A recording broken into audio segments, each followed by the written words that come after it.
Halo semua, Assalamualaikum warahmatullahi wabarakatuh. Bersama saya Adam Is.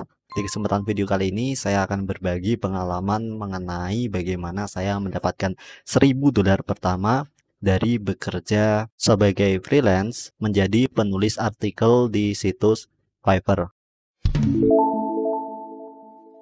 Nah, mungkin setiap freelance memiliki pengalaman berbeda-beda bagaimana perjalanannya menuju ke $1.000 pertama. Nah, aku sendiri sudah mulai bekerja mendapatkan order pertama di Fiverr pada Desember 2022. Kita tahu sendiri bahwa pekerja lepas atau freelancer ini ada berbagai macam jenis pekerjaan, misalnya seperti penulisan artikel, desain, kemudian editing video, dan lain sebagainya. Beragam. Jadi, bagaimana seorang freelancer mendapatkan $1.000 pertama mungkin bisa berbeda-beda ya. Ada yang mungkin bertahap mulai dari puluhan dolar hingga terakumulasi sampai $1.000. Ada juga mungkin yang langsung mendapatkan proyek gede, misalnya seorang yang menawarkan jasa pembuatan aplikasi yang membutuhkan ilmu programming, desain UI, dan lain sebagainya. Nah, itu tentu budgetnya langsung gede dan mungkin sekali orderan bisa $1.000 pertama. Nah, dari pengalamanku sendiri sebagai penulis artikel, untuk mencapai $1.000 pertama, aku membutuhkan sekitar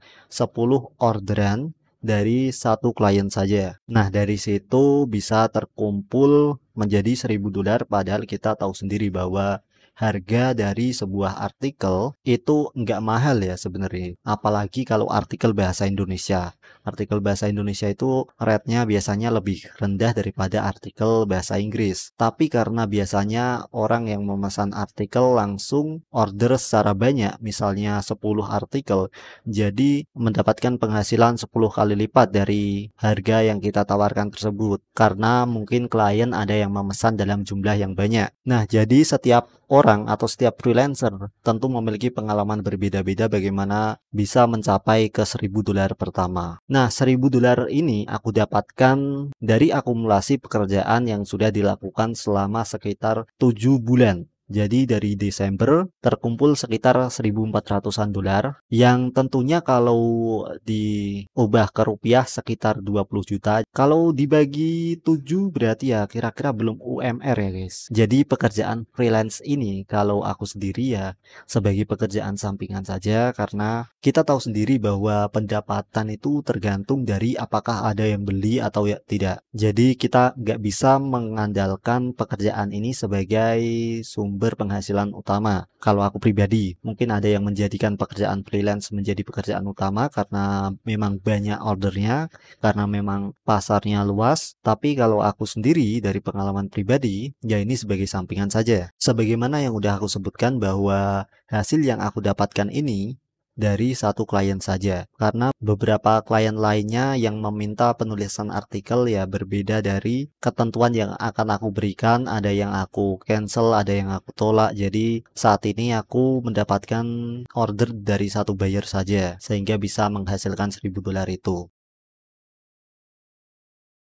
Aku pernah ingat seorang marketer berkata bahwa supaya sukses dalam melakukan penjualan, paling tidak kita paham dengan marketing funnel atau corong pemasaran yang sudah saya jelaskan di video sebelumnya. Bisa diklik di sini mungkin. Di situ dijelaskan bagaimana kita bisa mendapatkan pemesanan dan bagaimana bisa mendapatkan keuntungan berkali-kali lipat dari konsumen yang membeli secara berulang. Khususnya pada platform Fiverr sendiri memiliki sebuah fitur di mana kita bisa menambahkan sebuah opsi subscription dengan memberikan diskon kepada pembeli apabila jika melakukan pemesanan secara berulang, yang mana ini akan meningkatkan peluang kita mendapatkan order secara terus-menerus, yang mana sehingga bisa tercapai target, misalnya ingin mendapatkan $1.000 pertama dari pekerjaan freelance. Nah, kita bisa menggunakan teknik ini dengan fitur yang sudah disediakan oleh platform Fiverr sendiri.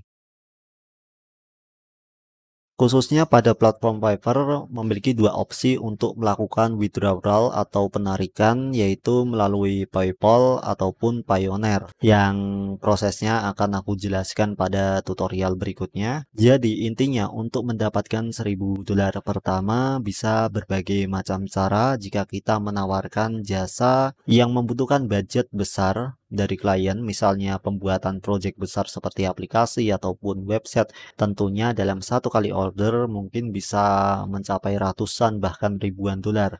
Namun jika kita menawarkan jasa yang kecil, misalnya seperti voice over, penulisan artikel, atau desain yang hanya biasanya sekali beli selesai. Nah, supaya kita bisa terus mendapatkan order, kita bisa manfaatkan fitur subscription jika membuka jasa di Fiverr supaya bisa mendapatkan order secara berulang sehingga tercapai tujuan kita dalam mengumpulkan $1000 pertama sebagai freelancer. Nah, kira-kira seperti itu informasi mengenai pengalamanku bagaimana mendapatkan $1000 pertama bekerja sebagai freelancer khususnya penulisan artikel. Semoga informasi ini bermanfaat. Terima kasih sudah menyaksikan video ini dan sampai jumpa.